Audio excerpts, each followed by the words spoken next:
นไปมันแซ่บแซ่บ เพราะเขาเมาเจ้ายังแซ่บ แซ่บเรื่องแล้วเบาหวานที่เห็นมันเป็นเบาหวานไม้ถ้ากินพืชเขากำลัง เริ่มเขาเมาแล้วเริ่มทำเขาเมาลูกค้ากันมานี่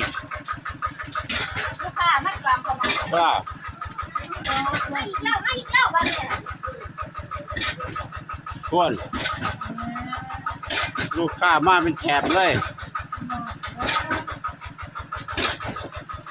มาล่อเขาเมาครับพี่น้องหรือมาแต่ขอนแก่นคนเด่นน่าจะขอนแก่นพี่น้องอันนี้ซาเล้งมาจะใส่บุ้งมาถาของเมาอยู่นี่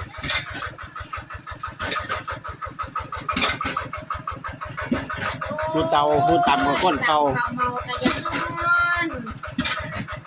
วันได้จะแล้ว